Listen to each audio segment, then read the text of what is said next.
저는 오늘 여러분께 청춘에 대해서 이야기를 할까 합니다. 여러분은 청춘이 무엇인지 아십니까? 지금 우리가 청춘을 살고 있고 이런 청춘을 살고 있는데 우리는 정확히 청춘이 무엇인지 잘 모르고 있습니다. 그렇다면 제가 우리보다 먼저 살았던 청춘을 살았던 세 남자의 이야기를 보여드리겠습니다. 세 남자가 있었습니다. 그중 한 남자는 사이비 종교에 빠진 채 술과 담배에 절어 사는 한 남자였습니다. 또 다른 청춘이었던 남자가 있었습니다. 2번이나 직장에서 쫓겨난 게으름의 극치를 달리던 그런 남자였습니다. 또 다른 남자는요, 예술을 즐기고 법을 한 번도 어긴 적 없는 존경받는 그런 남자였습니다. 이 세 남자가요, 20년 후의 모습은 어땠을지 한번 상상이 되십니까? 혹시 여자분들은요, 이 중에서 남자친구로 삼고 싶을 만한 그런 남자가 누구가 있습니까? C? 예, 그러면 이 사람들의 20년 후의 모습을 보겠습니다. A는요, 미국 대통령을 4번이나 지낸 프랭클린 루즈벨트였습니다. 또 B는 불굴의 용기와 리더십을 지닌 영국의 처칠 수상이었고요. 마지막 C는요, 독재자 히틀러였습니다. 여러분도요, 지금 세상에서 원하는, 기업에서 원하는 스펙을 쫓고 계십니다. 마치 C처럼 살고 싶어 하십니다.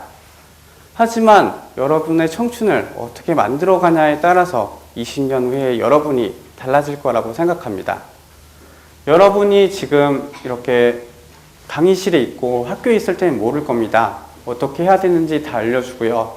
가이드라인이 다 있습니다. 하지만 정작 졸업하고 밖에 나가시면요, 여러분이 이렇게 실패하시면서 경험하셔야 됩니다. 여러분은요, 이런 실패를 두려워하시면 안 됩니다.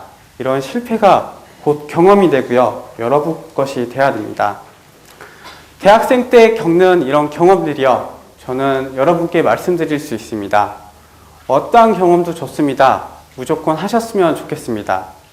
그 경험들 속에서요, 실수가 있다면요, 그것은 예방접종입니다. 우리가 독감 예방주사를 맞듯이요, 독감 예방주사도 바이러스를 몸에다 넣는 겁니다. 그래서 우리 몸의 면역체계를 만드는 그런 일종의 일인데요. 우리도 대학생 할 때 이렇게 앉아있을 때 어떠한 경험이든 어떠한 도전이든 하시면서요, 실패하셔도 좋고요, 넘어지셔도 좋습니다. 무조건 겪으시고요, 경험하셨으면 좋겠습니다.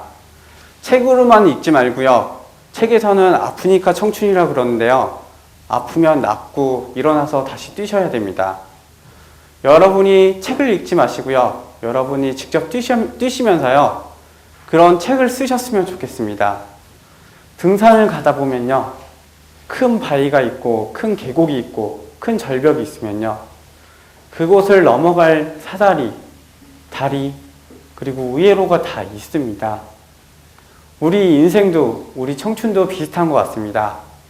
큰 장애물, 큰 산이 나타나면요, 누군가가 먼저 이정표를 만들어 놓습니다. 우회하세요. 그리고 이 다리를 넘어가세요. 다 이렇게 해놓습니다. 하지만요, 산에 오를 때 내가 넘어지고 일어서지 못하는 곳은요, 작은 돌멩이입니다. 작은 돌멩이에 걸려 넘어지고요, 나는 엄청난 일을 당한 것처럼 느낍니다. 그리고 무릎에서 피가 나니까요, 이제 그만 산을 오르고 내려가야겠다는 생각밖에 못합니다. 하지만요, 산에서 이런 작은 돌멩이에 걸려 넘어지시면요, 잠시만 멈춰서 그곳에서 숨을 고르고 다시 한번 걸으셨으면 좋겠습니다. 그건요, 여러분에게 큰 장애물, 난관도 아니었습니다. 그건 여러분에게요, 더 나은 곳으로 가라는 예방접종이었습니다. 여러분도요, 이런 작은 장애물에 너무 두려워하지 않으셨으면 좋겠습니다. 김치는요, 분명합니다. 수많은 재료들이 어울려져서 만들어지는 것입니다. 여러분도요, 여러분이 겪는 그런 경험들이 어울려져서요, 청춘을 만들고요. 그 청춘이 여러분의 인생을 만들 겁니다. 주저하지 마십시오. 도전하는 게 두려워하지 마십시오. 여러분은 해내실 수 있을 거라고 생각합니다. 우리가 가는 길은 정말 아무도 알려주지 않는 이정표가 하나도 없는 길입니다. 그래서요, 우리가 가는 길이 곧 길이 됩니다. 여러분이 더 멋진 길을 개척해 나가셨으면 좋겠습니다. 갈림길에 서셨을 때는요, 고민하지 마십시오. 여러분이 A로 B로 가냐가 중요한 게 아니라요, 어떤 길로 가든 그곳에서 겪는 경험들이요, 결국엔 여러분 것이 되고 그걸로 더 성공하실 수 있을 거라고 생각됩니다. 그리고 지금 대학교에 있을 때 많은 걸 경험하고 배우셨으면 좋겠습니다. 대학이 졸업장을 주는 곳이 내가 회사에 들어가기 위해서 졸업장을 받아야 되는 곳으로만 생각하지 않으셨으면 좋겠습니다. 병아리가요, 알에서 나오려면 20일 정도 걸립니다. 그 20일 동안요, 어미닭이 정성껏 품어줍니다. 그리고 병아리가 알을 쫌니다, 안에서. 그러면 그게 줄이라고 하는데요. 그 순간 어미닭이 밖에서 같이 쪼아줍니다. 탁입니다. 이 줄과 탁이요, 함께 이루어지지 않으면요, 그 병아리가 운이 좋게 알에서 깨어났지만 며칠 살지 못하고 죽는다고 합니다. 그런 것처럼요, 대학에서 뭘 배우겠어 라는 생각하지 마시고요. 외부 특강 쫓아다니지 마시고요. 지금 당장 들어가시는 수업에서 교수님이 먼저 알려주시는 그 무언가를 얻으셨으면 좋겠습니다. 선생님이라는 한자도요, 그 선생님도요, 먼저 나보다 경험해본 사람이라는 뜻입니다. 먼저 나보다 공부한 사람이고요. 나보다 더 많이 알아서가 아닙니다. 나보다 먼저 했기 때문입니다. 그분들이 경험해서 겪었던 것들을 하나하나 이야기해주고 계신 겁니다. 그것들을 너무 휘어듣지 마시고요. 꼭 잘 들으셔서요. 대학에서 꼭 줄탁동시 하셔서요.